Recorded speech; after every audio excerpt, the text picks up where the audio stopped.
Salam, hər vaxtınız xeyir olsun.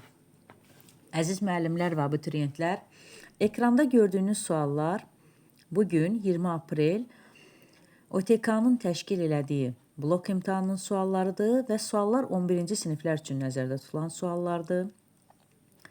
Mən isə Şəlalə İbrahimova suallara maksimal dərəcədə asan bir izah verməyə çalışacağım. Gəlin vaxt itirmədən suallarımıza keçək. Onu da bildirim ki, suallarla bağlı hər hansı bir fikriniz, kommentləriniz olarsa, buyurub bildirə bilərsiniz. Vaxt tapdıqca mən onları bir-bir cavablandıracağım. Hər birinizin fikri bizim üçün dəyərlidir, önəmlidir. Çox sağ olun fikirləriniz üçün. Və onu da bildirmək istəyirəm ki, Dövlət İmtahan Mərkəzinin təşkil elədiyi bu sualların ağırlıq səviyyəsi orta dərəcədə idi.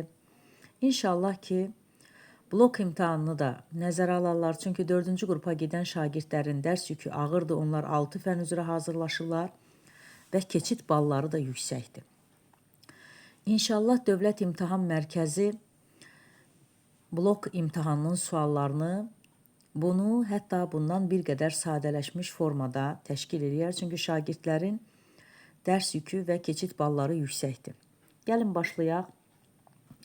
Sakit vəziyyətdə A dəqiqədə ərzində orta yaşlı adamın, baxaq, orta yaşlı adamdır, böyrəyindən deyir. Baxın, böyrəyindən sözündən işlədilir.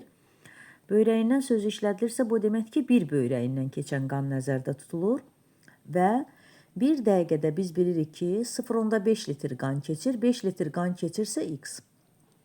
Deməli, 10 dəqiqə zaman keçib. Bu zaman ərzində udduğu havanın həcmini istəyir.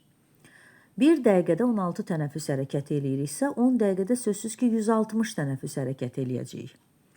Bir tənəffüs hərəkətində 500 kub santimetr hava uduruqsa, 160 tənəffüs hərəkətində nə qədər udarıq? Bunu hesablamaq üçün 500-ü 160-a vururuq və 80.000 cavabını alırıq. 80.000 millilitrdir. Litrə çevirmək üçün 1000-ə bölürük və cavab 80. İnsanın ağız boşluğunda mühiti istəyir, ağız boşluğunda mühit zəif qələvidir. Kimyəvi çevrilməyə məruz qalan üzvü maddəni istəyir. Kimyəvi çevrilməyə məruz qalan üzvü maddə isə ağız boşluğunda karbohidratdır. Şəkildə göstərilən heyvanın sinir sisteminə aid olan strukturları müəyyən eləyək. Şəkildə göstərilən heyvan ağ planaridir və onun xatırlayaq ki, sinir sistemi sütun şəkilli idi. Sütun şəkilli idi, 2 sinir düyünü var idi, 2 sinir sütunu və atmalar var idi. Beləliklə, sinir düyünü, sinir sütunu və atmalar sözünü mən ifadə elədim. Var ağ planaridə. Udlaq ətrafı halqa yoxdur, qarın sinir zənciri və 2 cüt sinir düyünü yoxdur. 1-3-5 cavabı Y bəndi. İnsan fəaliyyəti nəticəsində nəsli kəsilmişdir. İnsanın fəaliyyətindən nəsli kəsilsin. Beləliklə, dinozavrlar yox idi, vəhşi tur və muflonlar olan zamanı isə insanlar kütləvi qırğın silahları yox idi. Yəni, onlar nizələrlə ov eləyirdi. Latimeriyanı düşünmürəm, Afrikadadır, insanlarda o qədər sivilizasiya yaxşı inkişaf etməyib. Elə düşünürəm, yəni öz fikirlərimi bildirirəm. Razı ola da bilərsiniz, olmaya da bilərsiniz. Düşünürəm ki, insanın fəaliyyətindən nəsli kəsilmək üzrə olan, nəsli kəsilmiş çöl donuzları ola bilər. Yenə deyirəm, razı deyilsinizsə kommentlərdə öz fikirlərinizi bildirərsiniz. İnsanın yaddaşı normal halda hansı inkişaf dövründə zəifləyir? 25 yaşa qədər insanda yaddaş çox yaxşı inkişaf eləyir. 25 ilə 50 arası sabit qalır, 50 yaşdan sonra zəifləyir. 50 yaş hansı dövrə əhatə eləyir? Ahıllıq dövrünə əhatə eləyir. Növbəti suala keçək. Bu sadə suallara çox vaxt itirməyək. Ən böyük bədən boşluğunda yerləşən orqanları istəyir. Birinci bilməliyik ki, ən böyük bədən boşluğu qarın boşluğudur. Və qarın boşluğunda hansı orqanlar yerləşir? Ürək, ağciyər, döş boşluğudur. Kəllə boşluğudur. Bəli. Böyrək yerləşə bilər və mədə. Yumurtalıqlar isə çanaq boşluğunda yerləşir. C bəndi. Atomların biogen miqrasiyasının 3-cü növünü həyata keçirən orqanizmlər istəyir. İnsan. İnsan üçün, yalnız insan üçün doğru olan fikir. 7 boyun fəqərəsi, düşüncəli fəaliyyət, bunlar məməlilərdə var. Düşüncəli fəaliyyət meymunda da var. Birinci siqnal sistemi bütün canlılarda var. Ətraf mühitdə baş verən qıcığı qəbul eləmək. Əzələli diafraqma məməlilərdə var. İkinci siqnal sistemi yalnız sözlə anlamaq insanda var. Zaten bizdə də yalnız insanda olan bir xüsusiyyət istəyir. İnsanın dərisinin xarici qatını istəyir. O deyir, əsas hansı toxuma növündən təşkil olunub? Çox qatlı epiteldən və dərinin üst qatı hansı rüşeyin vərəqindən yaranıb? Ektodermadan. İnsan orqanizmində A orqanından çıxan eritrosit, yəni böyrəkdən çıxan eritrosit mədiyə gələnə qədər hansı damarlardan keçər? Böyrəkdən keçən qan əvvəlcə gələr aşağı boş venaya. Aşağı boş venadan gələr sağ qulaqçığa, yəni birinci 4-ü yazırıq. Sonra sağ qulaqçıqdan sağ mədəciyə 3. Sağ mədəcikdən ağciyərə də gedəcək, oksigenlə zənginləşəcək, töküləcək sol qulaqçığa 2. Sonra sol qulaqçıqdan isə sol mədəciyə gedəcək və oradan da sol aorta qövsü ilə digər daxili orqanları qanla təmin edəcək. 4-3-2-1 cavabı C bəndində verilib. Növbəti suala keçirik. Şəkildə göstərilən orqanda xloroplastdan fərqli olaraq. Şəkildə göstərilən orqan nədir? Mitoxondri. Mitoxondrini görürük. Transilyasiya prosesi baş verir, bəli. Mitoxondridə də, xloroplastda da transilyasiya prosesi baş verir. Zülal hər ikisində sintez olunur. Üzvü maddənin oksidləşməsi mitoxondridə var, xloroplastda yoxdur. Üzvü maddənin əmələ gəlməsi var xloroplastda. Transkripsiya və transilyasiya hər ikisində baş verir. ATF-in sintezi də hər ikisində baş verir. Növbəti suala keçək. Deyir ki, cinsi nəsil reduksiya olunmuş, bircə dəqiqə, cinsi nəsil reduksiya olunmuş, bitkilər üçün doğru olmayan fikir istəyir. Ağac kol ot şəkilli nümayəndələri var, doğrudur. Yumurtacıqdan inkişaf edən toxuma malikdir, doğrudur. Erkək qametləri qamçısızdır, spermdir, doğrudur. Kökü olmayan nümayəndələr var. Bəli, kökü olmayan örtül toxumlar mövcuddur. Xlorofili xromatoforda yerləşir sözü isə örtül toxumlara yox, yosunlara.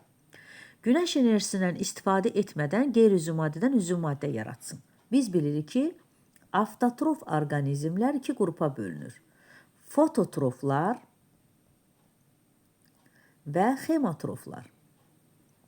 Fototroflar günəş enerjisindən istifadə etdiyi halda, xemotroflar reaksiyalar enerjisindən, enerjini reaksiyalardan əldə edir. Siyanobakteriya fototrofdur, laminariya fototrofdur, qızıl sarmaşıq ümumiyyətlə fotosintez eləmir, solğun əzvayda fotosintez etmir. Nitrofikasiya isə xemosintez edən bakteriyaların bir növüdür. Avstralopteklərin əmələ gəldiyi dövrdə, xatırlayaq, avstralopteklər nə vaxt əmələ gəlib? Neogen dövründə avstralopteklər əmələ gəlib. Bu dövrdə nə var idi? Quyruqlu lemurlar, xeyr. Quyruqlu lemurlar daha əvvəl əmələ gəlmişdi. Tayqa və tundra əmələ gəlib, doğrudur, amma digərlərinə baxaq. Əsl quşlar, təbaşir. Başayaqlı molluskaların bir qrupu yox oldu. Yenə deyirəm, artıq neogenə qədər bu proses olub bitib. Müasir bitki qrupları örtül toxumlar da təbaşirdə formalaşar. Tayqa və tundranın əmələ gəlməsi isə neogenda baş verə bilər. Malyariya paraziti sporlar tipinə aiddir, bəli. Qamçıllar sinifinə aiddir, xeyr. Ağcaqanadın bədənində cinsi inkişaf dövrünü keçirir, bəli. Ağcaqanad onun əsas sahibidir, ona görə orada cinsi prosesləri, cinsi inkişaf dövrünü həyata keçirə bilər. İnsanın bədənində xeyr, insan aralıq sahibdir. İnsana transmissiv yolla keçir, yəni qanla keçir, bəli. İnsana təmas yolu ilə keçir, xeyr. 1-3-5 cavabını mən B bəndində gördüm. Digər bir suala keçək. Sxemə əsasən insan üçün doğru olanları müəyyən eləyin. Müvazinət orqanıdır. İnsan üçün doğru olsun. İlbiz müvazinət orqanıdırmı? Xeyr. Lakin yəni səhv fikrini ardından minus işarəsi qoyulanda biz onu doğru götürürük. Deyir ki, yarımdairəvi kanalları var. Bəli, müvazinət orqanında yarımdairəvi kanallar var. Oval kisəcik də var, lakin ona mənfi işarəsi qoyub. Ona görə səhvdir. Olduğu halda mənfi qoyursa bu doğru deyil. Dairəvi kisəcik, bəli, var. Otolitlər var, lakin ona mənfi işarəsi qoyub. Oval pəncərə, dairəvi pəncərə isə eşitmədə rol oynayır. Mən hansılara üstəgələk qoydum? 1, 2 və 5-ə. A bəndi. Sərbəst çarpazlaşaraq döllü nəsil vermə ehtimalı daha çox olsun. Kosmopolit növlərin müxtəlif populyasiyalar arasında. Kosmopolit növlər hər yerdə yayılan bir növlərdir. Lakin müxtəlif populyasiyaları sözü bir qədər onların ehtimalını azaldır, daha çox olsun istəyir. Bir növün yenə müxtəlif populyasiyaları deyir. Müxtəlif növlərə aid olan populyasiyalarda da ehtimal azdır. Əkiz növlərin müxtəlif populyasiyaları əkiz növləri çarpazlaşdırsaq da döllü nəsil ala bilmərik. Eyni populyasiyanın fərdləri arasında bəli. İnfeksiyon prosesin ilk mərhələsini istəyir. İnfeksiyon prosesin ilk mərhələsi deyəndə mikroorqanizmlərin, virusların, bakteriyaların bizə yoluxması nəzərdə tutulur. Gəlin başlayaq görək ilk mərhələsi necə olur? Mikroorqanizmlərin toxumanın əksər hüceyrələrinə nüfuz etməsi. Yəni bu ilk mərhələdə deyil. Hərə bir gəlsin hüceyrəyə yapışsın, sonra nüfuz eləyər. Sahib orqanizmin hüceyrəsinə yapışması. Bəli, bu doğrudur. Amma digərlərinə də baxaq. Sahib orqanizmdə çoxalması. Yəni əvvəlcə yaxınlaşır, hüceyrəyə nüfuz eləyir, sonra çoxalır. Mikroorqanizmlərin hüceyrələr tərəfindən udulması da ilk mərhələ deyil. Məncə bu ikinci mərhələdir. Mikroorqanizmlərin qan və limfa damarlarına daxil olması da bu artıq hüceyrəyə keçəndən sonra, hüceyrəyə yapışandan sonra baş verir. B bəndi doğrudur. Normal inkişaf dövründə insan askaridinin yetkin sürfəsinə rast gəlinə bilməz. Bax, yetkin sözün altından xətt çəkək. Yetkin o deməkdir ki, sürfə artıq bu ağıza gəlib və biz onu uduruq. Bax, yetkin sürfə odur. Bəs qanla dövr eləyən hansı sürfə idi? O cavan sürfədir. Yetkin sürfəni mən uduramsa və artıq nazik bağırsağa getmək üzrədirsə, həzm orqanlarının hər birindən keçər. Baxın, qida borusu, mədə, nazik bağırsaq udulaq. Bəli, uduram axı onu. Amma qaraciyərdən yetkin sürfə keçməz. Cavan sürfə isə keçərdi.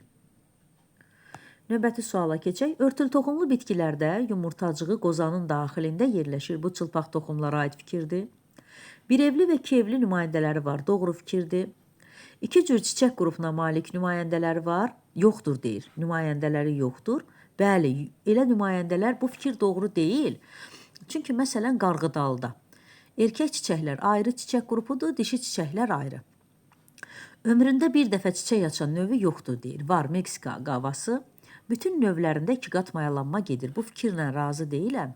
Çünki məsələn söyüdün sarı çiçəklərində ikiqat mayalanma getmir. Qovaq da iki evlidir, onun erkək çiçəklərində ikiqat mayalanma getməz. Cinsiyyət xromosomları ilə baxaq. Bütün canlılar üçün xarakterikdir. Məsələn, bir hüceyrəlilər üçün cinsiyyət xromosomu xarakterik deyil. Homoloji cütlər əmələ gətirmir. Homoloji cütlər iki qamet birləşəndə homoloji cütlər əmələ gətirə bilir. Bir də var heç əmələ gətirmir. Bu da doğru deyil.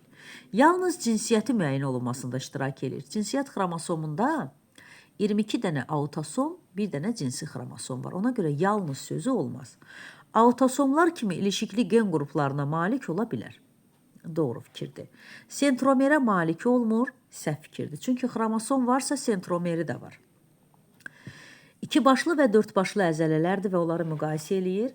Gəlin öncə onların harada yerləşdiyinə baxaq, sonra müqayisə eləyək. Mən öz abituriyentlərimə də bu üsulu məsləhət görürəm. Əgər sizə də uyğundursa, yadınızda saxlaya bilərsiniz. Əvvəlcə bükücü, açıcı və bükücü sözlərini yazıram, baş hərflərini. Sonra əzəllərin iki başlı, üç başlı, dörd və iki başlı olduğunu yazıram. Bükücü əzələ qolun ön tərəfindədir. Açıcı əzələ qolun arxa tərəfində. Açıcı əzələ ayaqda ön tərəfdədir. Bükücü əzələ ayağın arxa tərəfində. Gəlin baxaq. Əsas kütləsini təşkil edən hüceyrələr çox nüvəlidir. Hər ikisində. Çünki ennezolaqlı əzələdir axı. Vətər telləri ilə yuxarı ətrafa birləşir deyirsə, ikini bura yazıram. Funksiyasına görə bükücü əzələdir. Bükücü hansıydı? Baxın. Demək, bükücü əzələdir. Üçü bura yazıram. Çünki iki başlı əzələ bükücüdür. Dörd başlı əzələ açıcı. Və vətər funksiyasına görə bükücüdür oxudum. Vətərlər vasitəsilə aşağı ətrafa birləşir. Dördü bura yazaram. Aşağı ətraf sözündən bildiyim. Funksiyasına görə açıcı əzələdir. Bəli, dörd başlı əzələ açıcı əzələdir. Beşi də bura yazdım. Fəaliyyəti sinir və humoral yolla da 6-nı ortaya yazdım. 1-ə 2, 3 olsun. 3-ə 1, 6 olsun. 2-yə 4, 5 D bəndi. İnsan rüşeymində ola bilməz. Demək, rüşeym mərhələsi 2 aya qədər olan dövrə əhatə eləyir. Üzr istəyirəm. Elə bir mərhələ olmalıdır ki, o mərhələdə mövcud olmasın. Rüşeym dövründə onlar olmasın. Barmaqlar arasında pərdə, çoxlu süd vəzləri, qəlsəmə qövsləri və qovuq şəkilli beyin var idi rüşeym mərhələsində. Amma üzərin tüklə örtülü olması 4-5 ayında olur və o rüşeym mərhələsi sayılmır. Artıq döl mərhələsi sayılır. Ona görə düşünürəm D bəndi uyğundur. İnsan orqanizmində ağciyər alveolları çoxqatlı epiteldən təşkil olunub, yox. Qazlar mübadiləsinin getdiyi qovuqcuqdur, bəli. Qan damarları ilə daxili zəngindir, bəli. Bronxların ucunda yerləşir, bronxların yox, bronx yolların ucunda yerləşir yazılıb, bəli. Tək qatlı epiteldir, bəli. Bronxların ucunda yerləşir, yox. Bronxların ucunda ağciyərlər yerləşər. Bronx yolların ucunda alveollar yerləşər. Şəkildə oxla göstərilən orqan, məədaltı vəzi. Daxili sekresiya vəzisidir. Xeyr, qarışıq sekresiya. Axarları 12 barmağa açılır, bəli. İnsulin hormonu hazırlayır, bəli. Fermentləri ödün təsirindən fəallaşır, bəli. Lipaza fermenti ödün təsirindən fəallaşır. Axarları kör bağırsağa açılırmı? Yox, doğru deyil.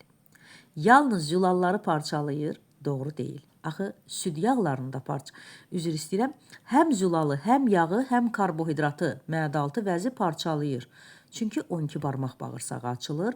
Yalnız dediyinə görə səhvdir. 2, 3 və 4 oldu.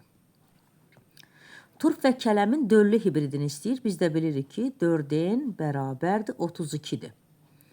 Və kök hüceyrəsinin anafaza mərhələsində istəyirsə, anafazada biz xromosomları 2 dəfə artırırdıq. Oldu 72. Xromatitləri də istəyir. Xromatitlər də elə xromosomların sayı qədərdir. Aybaşı siklinin müddəti 28 gündür. Aybaşıdan sonraki fazaların müddəti 54 gündür. Aybaşıdan sonraki müddət biz bilirik 9 gündür. 54-ü bölərik 9-a. Deməli 6 aybaşı baş verib ya da 6 yumurta hüceyrə yetişib. Beləliklə aybaşının fazasının maksimal müddətini istəyir və bir aybaşıya da 5 gün sərf olunur maksimum. Beləliklə cavab 30 gün. Uyğunluğu müəyyən eləyin. Hüceyrə siklinin mərhələləri verilib. İnterfazada DNT ikiləşir. Bəli. Xromosomlar spirallaşır. Bura yazırıq. 2-yə bölünməklə çoxalır. 2-yə bölünməklə çoxalır. İnterfaza mərhələsində ola bilər ki, 2-yə bölünməklə çoxalma müşahidə oluna bilsin. Ona görə C-ni bura yazaq. Xromosomlar işıq mikroskopunda görünür. D-ni bura yazaq. Çoxlu miqdarda ATF sintez olunur. E hərfini də bura. A, C, Y və B, D cavablarını işarələmiş olduq. Situasiya sualına keçək. Hamilə qadının daxili cinsiyyət orqanları müayinə olunur. Bir neçə dölün olmasını eyni zamanda aşağıda. Bax, qadında 3 dənə cift müəyyənləşdirir və 4 dənə də göbək ciyəsi. Deməli, uşaqlardan biri eyni yumurta, ikisi eyni yumurta əkizidir, ikisi də fərqli yumurta əkizlərdir. Və eyni yumurta əkizlərinin əmələ gəlməsində bir yumurta hüceyrə olacaq, bir spermatozoid olacaq. Bunlarda da hər birində bir yumurta hüceyrə, bir spermatozoid. Yenə bir yumurta hüceyrə, bir spermatozoid. Və məndən 28-ci sualda deyir ki, bunların əmələ gəlməsində neçə qamet iştirak elədi? Eyni yumurta əkizlərində 2 qamet, müxtəlif yumurta əkizlərində 4. Beləliklə cavab 6. Mayalanmada bilavasitə iştirak edən qametlərin ikisində Y-dir. İkisində Y-dirsə, müxtəlif yumurta əkizlərini XY-lə işarəliyim. Və deyir ki, dölün somatik hüceyrələrinin, əgər bunlar oğlandısa, onda mən bunları eyni yumurta əkizlərini qız kimi işarəliyim. Çünki oğlan olsaydılar, Y xromosomunun adını burada da çəkərdilər. Y-in adını çəkmədiyinə görə bunları qız hesab elədim. Və deyir ki, onların somatik hüceyrələrində nə qədər X xromosom olduğunu hesablayın. Məndə 2 qızdır, 2 dənə də oğlan. X xromosomlarını hesablamağımı istəyirsə, 6 X xromosomu oldu. Və deyir, müayinə olunan orqan, yəni uşaqlıq, Simpatik sinirlərin başlanğıc aldığı onurğa beyni hara şöbəsi? Bel. Çünki simpatik sinirlər döş və bel nahiyədən çıxır. Uşaqlıq da belə daha yaxındır, ona görə o ərazidən. Bəs uşaqlığın əsas kütləsinin formalaşdığı rüşeyin vərəqi nədir? Mezoderma.